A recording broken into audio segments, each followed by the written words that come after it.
Sabbe satta marisanti maranang tang hi jivitang yata kammang gamisanti punya papa palupaga nirayang papa kammang ta punya kamma ca suggating tasma kareya kalyanang nicayang samparayika punyani paralokasming patittha honti paninanti.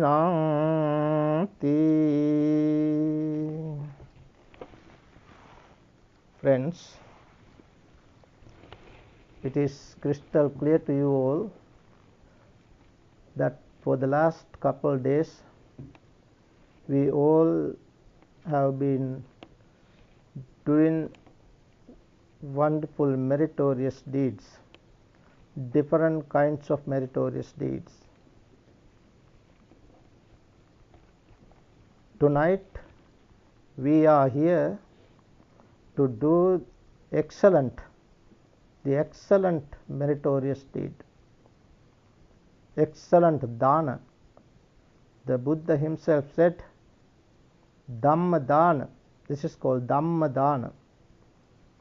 Dhamma dana excels all other dana. So this is called Dhamma dana. Today we all got together to perform that wonderful meritorious deed.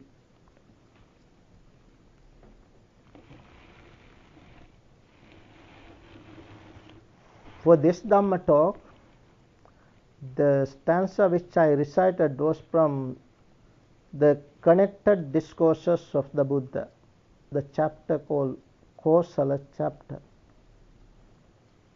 We want to understand the meaning of this stanza later. First, it is necessary to understand the nature of death. Even before that, it is necessary to understand what is birth and what is existence. Let's first understand what is birth. Birth and death is the cycle. Birth and death is the cycle. That is the Samsaric cycle. What is birth? Birth means the manifestation of 5 aggregates and the gaining of 6 senses. The Buddha said, Khandanang patubhavo ayatananam patilabho. This is what is called birth.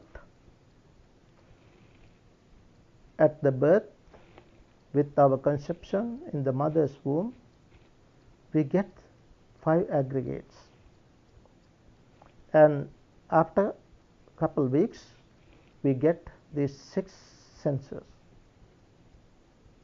In such a way, we are born to this world. Birth, sometimes you might have heard different terms like rebirth, reincarnation, and re-becoming. There are 3 terms to be understood. Let's understand the difference among the 3. Rebirth. We, according to the teachings of the Buddha, we do not accept rebirth. Rebirth means we are born as we are now. In that case, animals should be born as animals, humans as humans. That is not the teaching of the Buddha. We are born again but not as we are now, not necessarily. We are born again in different realms as different animals, different beings. Sattva, different beings. That is what is called rebirth. You are born as you are now. That is called rebirth, which is not the teaching of the Buddha. Reincarnation. What is reincarnation? Incarnate. Carnate is the body. Incarnate means go into the body. In order to go into the body, there should be something permanent, substance, some certain substance. What is that substance? That is soul. Soul. In that case, you have to believe, you have to accept a soul which goes to the body. When it goes again and again, it is called reincarnation. That is also not the teaching of the Buddha. We Buddhists don't believe a soul, permanent entity, nothing permanent in the world. So that is also not the right term to be used by Buddhists. The birth, we talk about re-becoming. We become animals, become humans, become devas, become brahmas. That is the teaching. That is how birth takes place. We are born again and again, and we gain 5 aggregates. I guess you all know the 5 aggregates: form, feeling, perception, volitional formation, and consciousness. These five are just like the 5 fingers together. When we die, what happens? We leave behind one. We leave behind the form, this body. These 4, together with subtle forms of form. Subtle forms should be there. Otherwise, these 4 cannot exist alone. Nama Rupa should go together. Nama Rupa should go together all the time. That is what is called interdependency. In accordance that, we move to another place, another mother's womb. That is, sometimes the people think that consciousness is going from this body. When we die, consciousness go to another place and be born there. It is not the consciousness only. It is impossible. Buddha very clearly said, not only consciousness, together with other faculties, other aggregates. That is how we are born again. So, existence. Now let's understand existence. What is existence? We exist, but we have no permanent existence. It is not a permanent existence. It is all the time changing. What are the changing? Changing takes place among the 5 aggregates. As I said, 5 aggregates. These are not like five bricks. They should move each other. They should move each other, and they exist. The form, when you take form is composed with 4 elements: earth, water, fire, and air. These are interdependently existing, moving all the time. That is what is called changing. That is what is called impermanent nature. So the 5 aggregates are ever changing. When we die, we leave behind the body and go to another place and be born there. That is what is called conception. Conception takes place. So beings are born to 31 realms. There are 31 realms. We are born again and again in these realms, and we exist but ever changing, changing but existing, existing but changing. That is the way. No permanent existence. Anicca, the impermanent, changing and become otherwise. Become otherwise.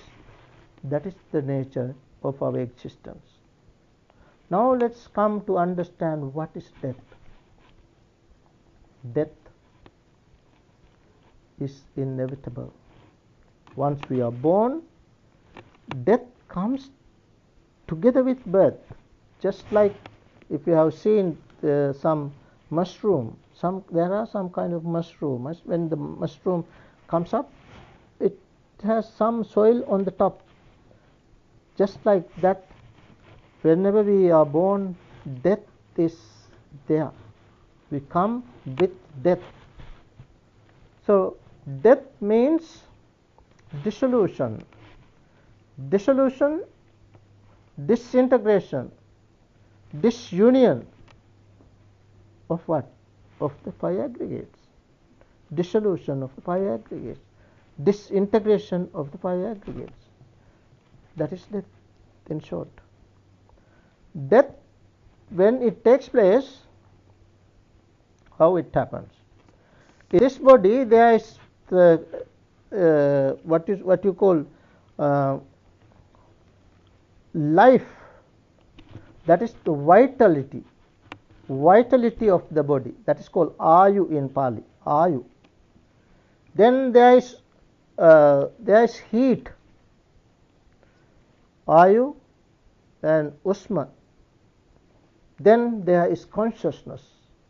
Once these three are departed, cut off, that is what is called death. Ayu usmacha viññānaṁ yada kāyaṁ jahantimam. Once these three are departed, this body is cast. This body is cast away like a senseless log. That is the teaching of the Buddha. In the Majjhima Nikaya, the middle length sayings of the Buddha, there is a discourse named Maha Vedalla Sutta, where Venerable Sariputta and Moggallana, they had a very nice, very profound discussion, Dhamma discussion. There Venerable Mahakothita asked friend Sariputta, what is the difference between the person who has entered the complete cessation of perception and feeling and the one who died, a dead person? What is the difference between these two? Where Venerable Sariputta clearly said the difference. He mentioned clearly the nature of the dead person. He said, dead person has no bodily formations, no bodily formations, no verbal formations, no mental formations.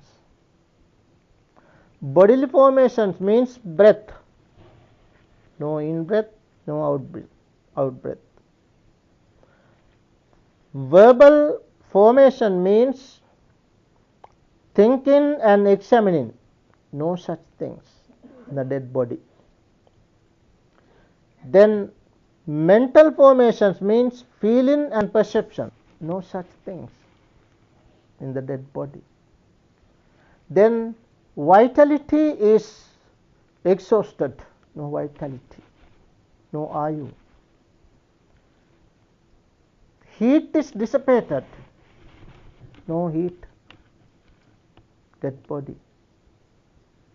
And the faculties, eye, ear, nose, tongue, body and mind, all these faculties, all are broken out. That is the nature of the dead body. Referring to death, we never know 5 things. We never know where, we never know the date that we die. We never know the date, whether it is today, tomorrow, next week, next month or year. We never know that. Referring to death, we never know where we will die, the place where, we never know that. We never know how, which way we die, whether it's an affliction, a disease, or accidentally, made in the accident or something like that. We never know something. We never know the place where our dead body will be cremated or buried. We never know these things. And also, we never know where will be born again. These are like hidden, concealed. We never know these things. And also, there are 4 types of death. 4 types of death. The first one is, we die when the vitality is over. Ayu. That is called ayukaya.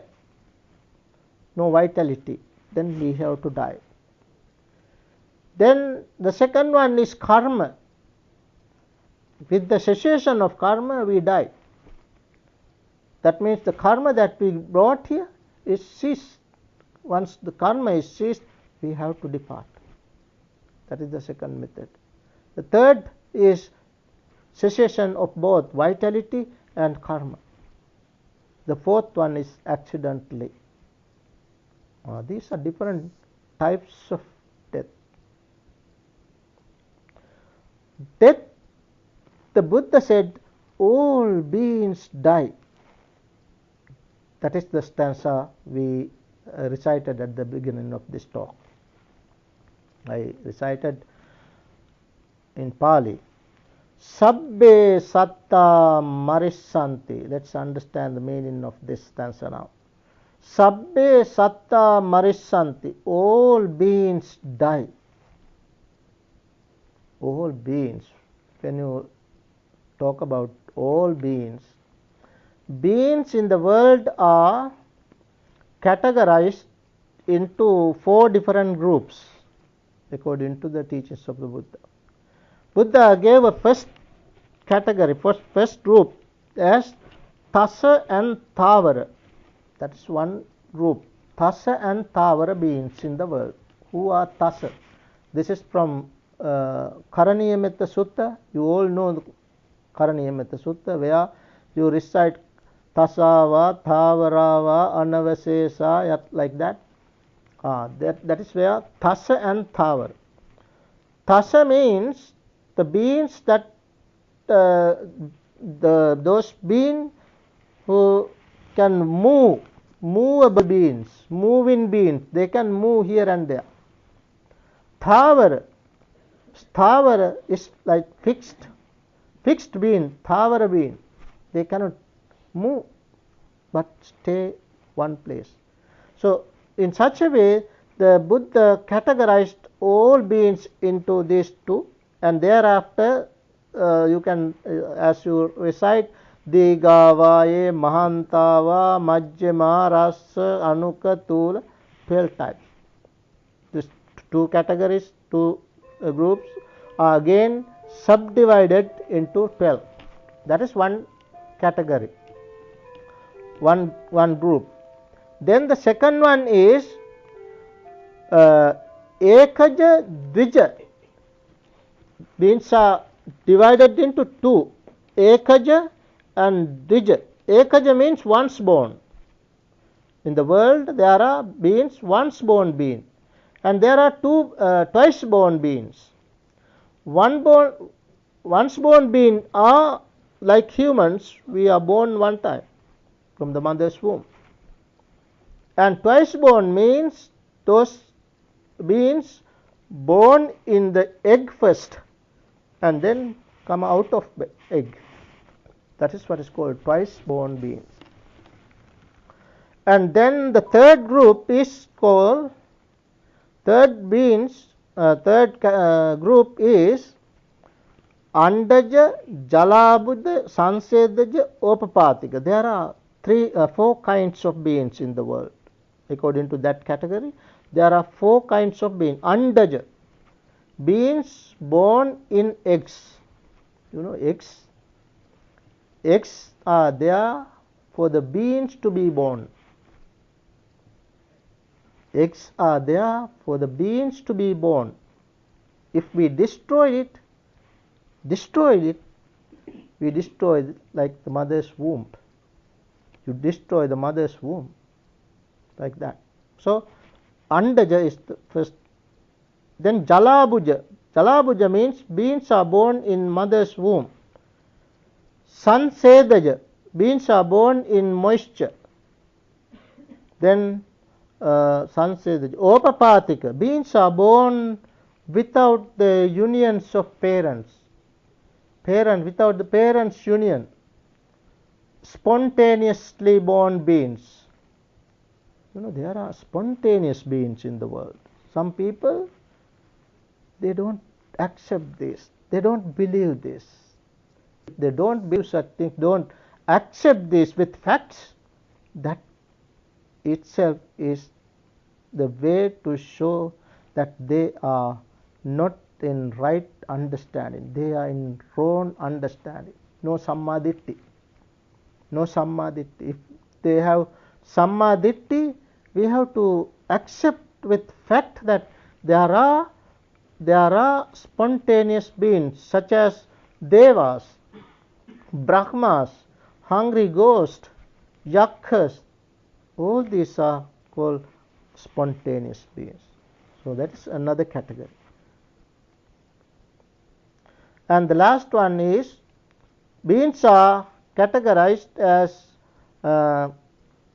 apada, footless beings, dipada, those who have 2 feet, chatupada, those who have 4 feet, then bahupada, those who have many feet. That is another category. Why this category? All this category. Why the Buddha has categorized these beings in these different groups? To extend metta, love and friendliness. Buddha taught us to extend love loving thoughts to all these beings without any discrimination.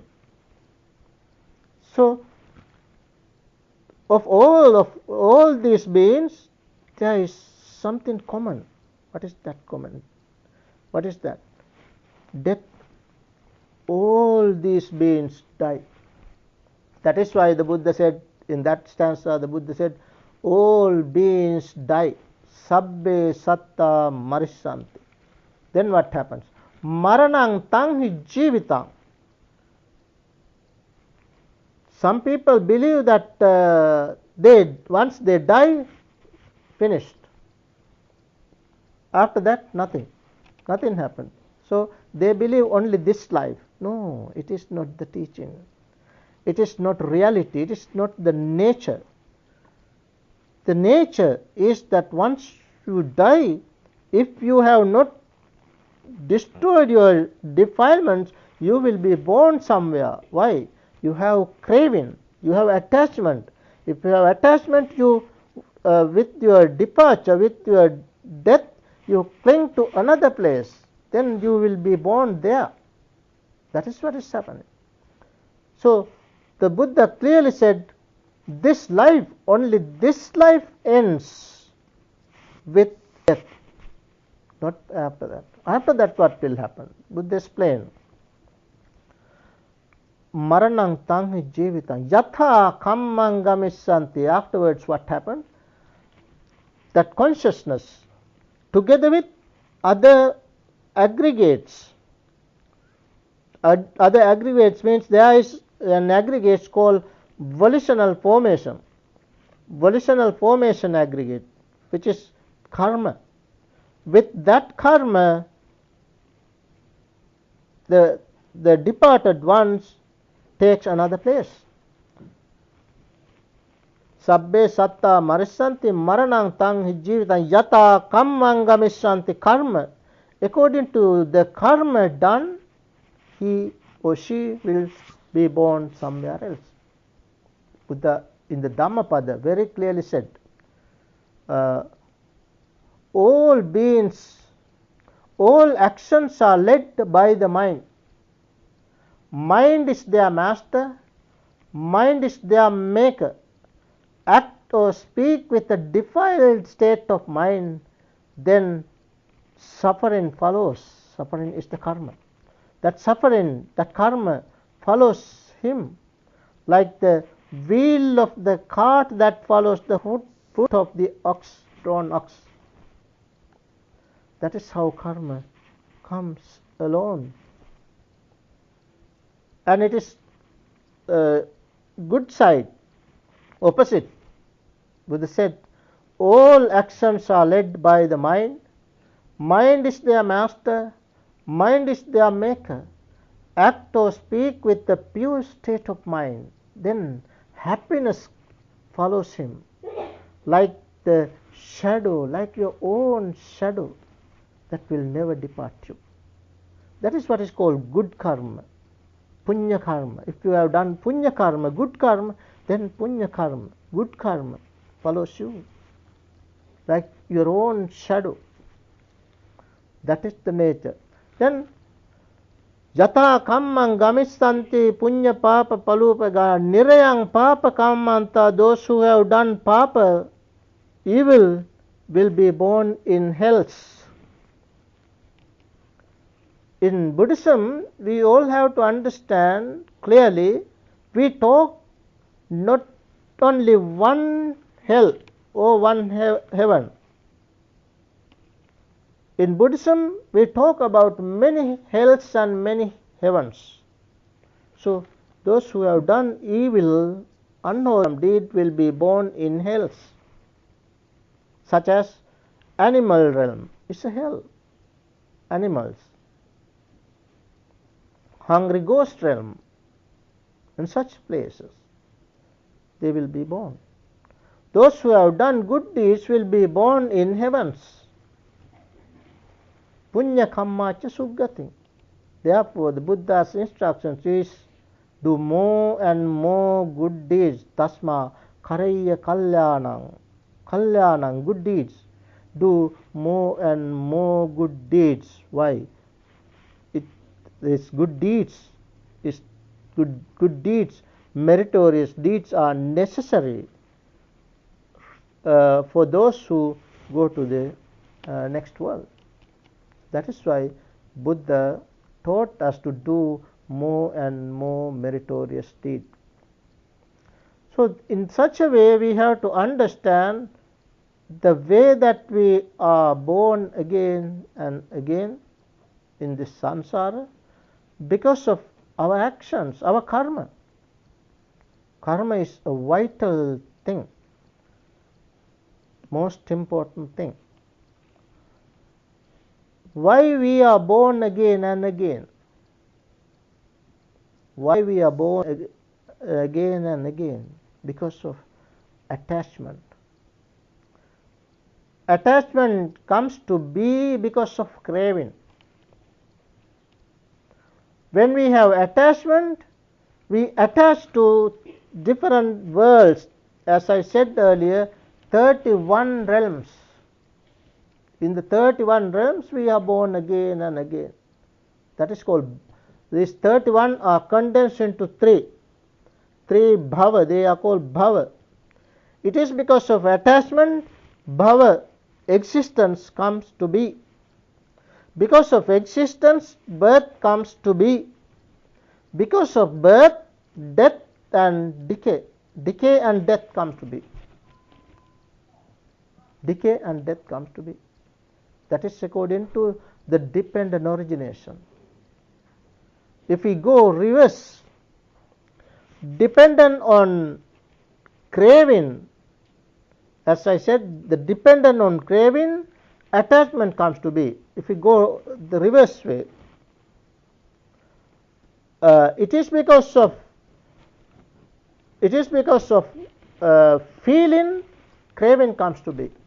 Craving comes to be because of feeling. Feeling comes to be because of contact. Contact comes to be because of six senses. Six senses come to be because of physicality and mentality. Physicality and mentality comes to be because of consciousness. Consciousness comes to be because of volitional formations. Volitional formations comes to be because of ignorance. Ignorance comes to be because of taints. In such a way, dependently, interdependently, things happen in the world. That is what is called causality, cause and effect. The teachings of the Buddha is nothing but cause and effect. So if we do good deeds, we get good results. If we do bad, we get bad results. This is the nature. Things are interdependently existing. No isolated things. No isolated things in the world. No independent things, but interdependently. All things are interdependently existing. That is the nature. So since we have craving, we have attachment. We attach to things. We attach to many. It's because of attachment we have to suffer. If we can cut off our attachment, then we don't want to suffer. We live happily, peacefully in this society. One day, Visakha, the chief benefactress of the Buddha, came to the monastery in the midday. Then the Buddha asked, why this time? She came with wet clothes and wet hair. And then the Buddha asked, why with wet clothes and wet hair? Then she said, Bhante, my grandson died. That is why. Then Buddha asked, Visakha, would you like to have many sons and grandchildren, as many as the people in this city? Then she said, yes, Bhante, even if I have grandchildren like the people in this city, many, I like it. Then Buddha questioned, Visakha, how do you think, how many people die in this society a day? How many people die a day in this society, in this city? Then she said, Bhante, about 10 people, or 9, 8, 7, 5, like that. She said. Then Buddha said, Visakha, then you have no a day free from wet hairs and wet clothes. Means every day, then you have to stay every day with wet hairs and wet clothes. Why? People die every day. People die every day. Where the Buddha further said, Visakha, if one has 100 attachment, he or she has to suffer 100 times. If one has 90 attachment, he has to suffer 90 times. If one has 80 attachment, he has to suffer 80 times. Like 70 times, 60 times, 50 times. Like this, the Buddha reduced and said, if one has 5 attachment, he has to suffer 5 times. 4 attachment 4 times, 3 attachment 3 times, 2 attachment 2 times, 1 attachment 1 time, no attachment, no suffering. That is how the Buddha said. In the time of the Buddha, there was a family, Dhammapala, the family's name, Dhammapala family. They all were practicing Marananusati, Maranasati, awareness of death. They all were practicing. In the family, there were 5 members: mother, father, brother, sister, and the daughter-in-law. This 5. They were farmers. One day, while the father and the son both were working in their paddy field, the son was bitten by a snake and he died on the spot. As they all were practicing Maranasati, awareness of death, instantaneous of death, the father understood that he died, and then he looked around and he saw a person, the passerby.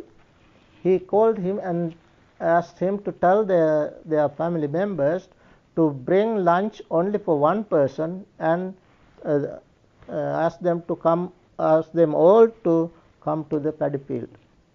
The family members, they all had to come to the paddy field. Then they came, and they understood the sun was no more, and they collected some firewoods and put the dead body on the fire, funeral fire, and now the dead body is burning. While they were burning this, a young person, a handsome young person, came and said, "Oh, you are burning wild boar. I like to have some pork. Then I also want some pork." And then they said, "No, it is not a wild boar. This is our son. Our son died." Then he asked, "Your son?" "Yes, our son." "Then why don't you cry? You are the father. Why don't you cry?" And father said, "This is just like the snake left behind the skin. The snake is no more here. Snake has gone. Only the skin here. What he left was the skin. If I grasp the skin and cry, no meaning, no point. That is why I don't cry."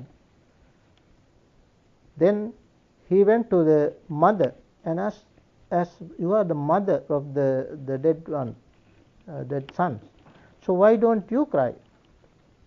Then the mother said, "I did not ask him to come and conceive in my womb. I did not ask him to go. He came and he went. As he came, he departed. So why cry? That is why I don't cry." Then he went to the wife, the departed one's wife, asked, "Why don't you cry? Your husband died. Why don't you cry?" She said, "If I cry, it is just like when the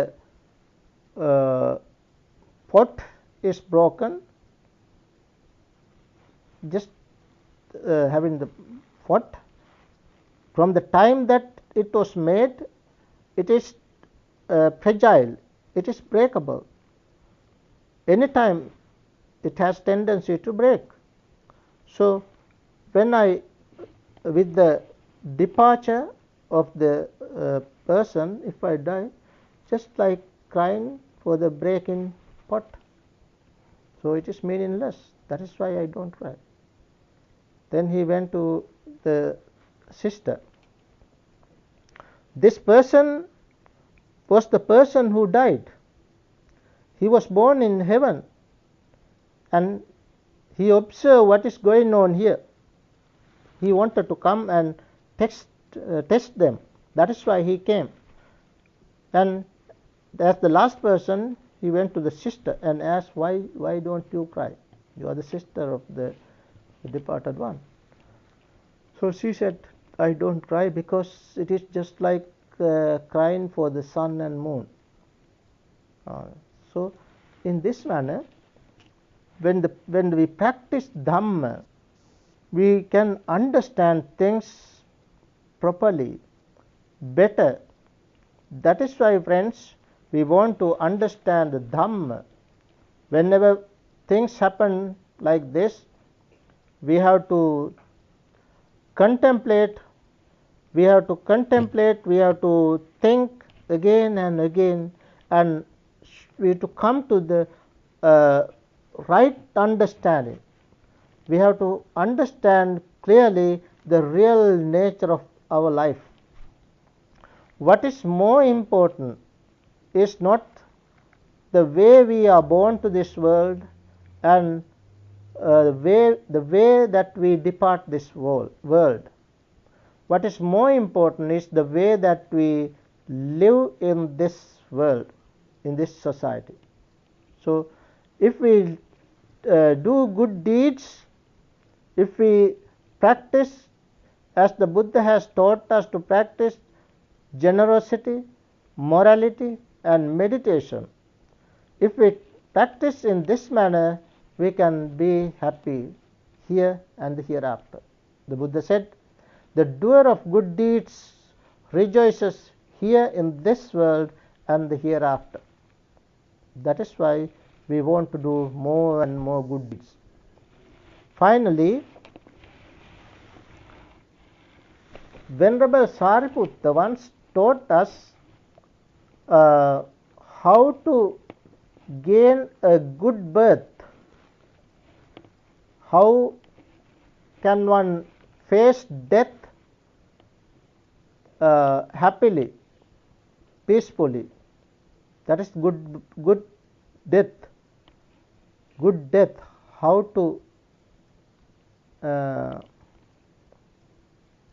to die peacefully. Where Venerable Sariputta first pointed out, those who have some bad qualities, they cannot face good death. He pointed out 6 different things. He said, those who delight in work, engage in work, all the time work, too many things. Working, days and night, working, too much work. All the time thinking of working, workaholic, like that. Such persons cannot face good death. That is what he said. Secondly, the person who delights in talking, too much talk. When people are talking too much, their mind is distracted. Therefore, it is difficult to keep a peaceful mind. So such persons, those who delight in talk, highly engaged in talk, cannot face a good death. Then said, those who delight in sleep, they always say something and they delight in sleep. Like when it is morning, they say that it is too early morning. They don't wake up. Then when it is evening, they say it is now evening, I can't work. Then they sleep. When it is raining, they are not happy, they want to sleep. like that. When it is snoring, they say it's too much snow. It is cold. When it is cold, it's cold. Heat, like that. They say something and they sleep. They are not facing death. They have no good death.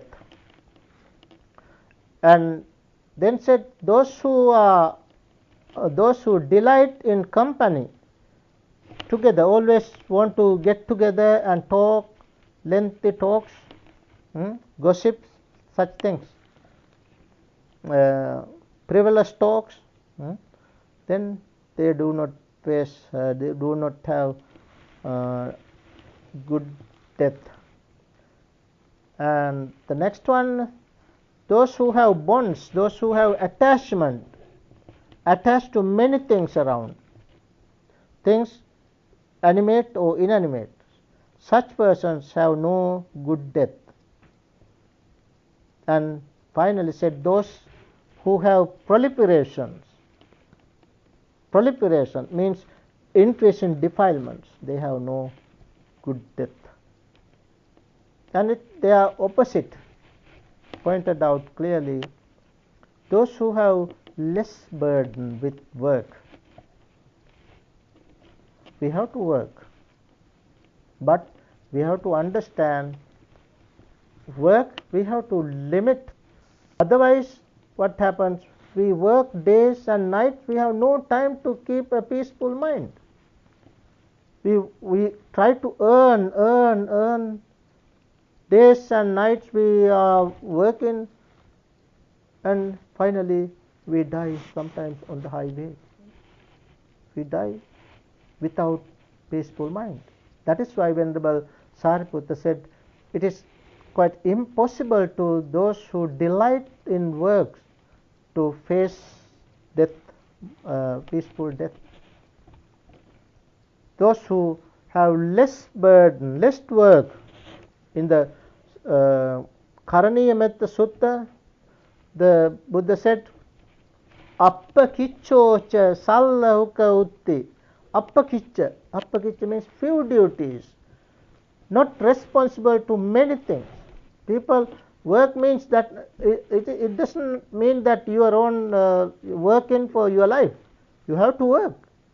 But there are people, they want to get many responsibilities. When you take many responsibilities, you have no time to relax, no time to do good deeds, no time to meditate, no time to peaceful life. That is what it means. Now, the second one, those who talk lengthy, they get together and they talk, endless talk, frivolous talk, sampapalapa. So such persons, when they talk, they start to false speech, then malicious talk, frivolous talks. They cannot face a good death. That is why we have to refrain from such things. And then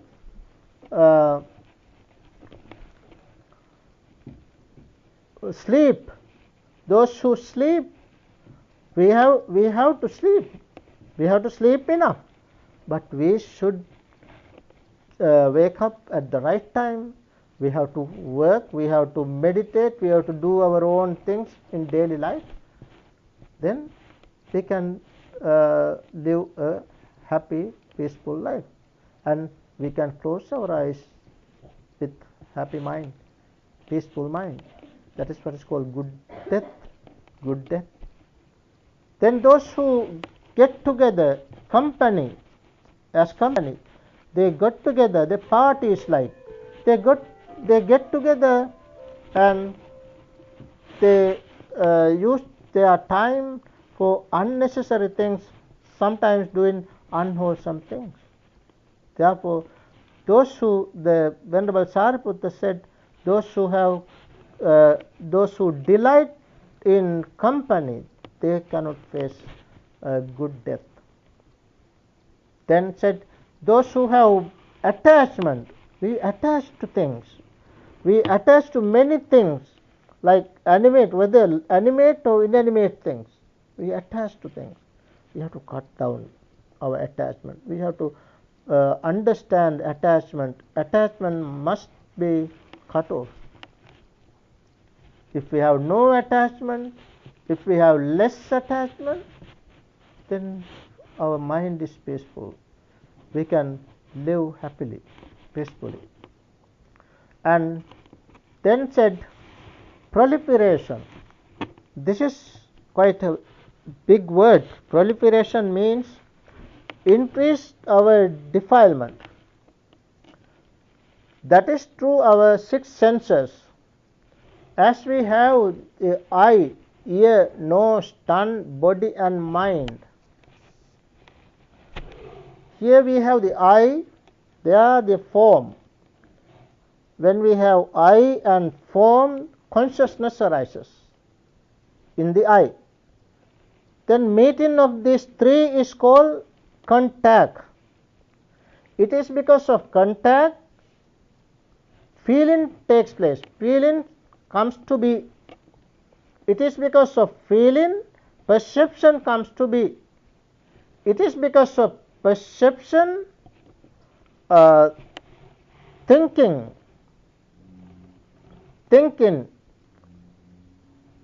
comes to be. It is because of that thinking, vitakka, yang vitakketi tam papancheti, then there arises proliferation. Proliferations through the eye. Then not only eye, to the ear, to the nose, to the tongue, to the body, to the mind. Through these six senses, proliferations are rising and increasing. Proliferate means papancha. You must have heard the word papancha. Papancha sanya sanka samudacharanti. It is because of this papancha we are wandering in samsara. Once we understand this and strive to cut off this, we can eradicate our personalization. We personalize. It is because of personalization we cling to things. In such a way, we are bound to samsara with 10 fetters. The first one is called sakkaya ditthi, personality belief, vichikiccha, doubt, silabbata paramasa, clinging to rules and rituals. Like that, there are 10 fetters. Those who cut off the first one with understanding, with right understanding, if one can reduce this proliferation, one can cut off the first fetter, which is sakkaya ditthi, that is called depersonalization. With that understanding, from that onwards, step by step, he can cut off the 10 fetters, and finally he can understand khina jati. Oh, birth is destroyed. The birth is destroyed. If he has no birth, then death is destroyed. Birth is destroyed means death is destroyed. As long as we have birth, we die. We are born again and again, we die again and again. That is the samsara. Once we cut off birth, birth is destroyed. That is the realization of the Arahant. Birth is destroyed. Khina jati. Vusitam brahmacharyam. I led the holy life. What is that holy life? The noble eightfold path. I followed the noble eightfold path. Vusitam brahmacharya. Katang karaniyan. Done what had to be done. Katang karaniyan. Na parangittathaya. I will never come to be born in this world again. That is the realization of the Arahant. So friends, this is why we practice this Dhamma, the teachings of the Buddha. The teaching of the Buddha should be understood clearly with the very words of the Buddha, which are given in the original teachings. We all have to, as Buddhists, we all have to understand the original teachings of Buddha. In other words, the early discourses. We have to read these early discourses. Then we can understand the Dhamma clearly, as the Buddha said, and we can put this Dhamma into practice in our daily life. That is the purpose of living as humans, as cultured people, as civilized people, as Buddhists. Let's understand this. And as we got, I think it is we don't want to talk lengthy. So as we got together tonight, we all observe precepts, we practice meditation, and you all listen to this Dhamma talk. By doing all these good deeds, we acquire a great deal of merit. Now let's share this merit with the departed Sujata, our friends, our relatives, especially Upul's beloved wife. Let's share merit with her. May her Samsaric journey be peaceful. If she is lacking anything, may she receive what she needs. May she attain supreme bliss of Nibbana. With this thought, say sadhu, sadhu, sadhu, sadhu.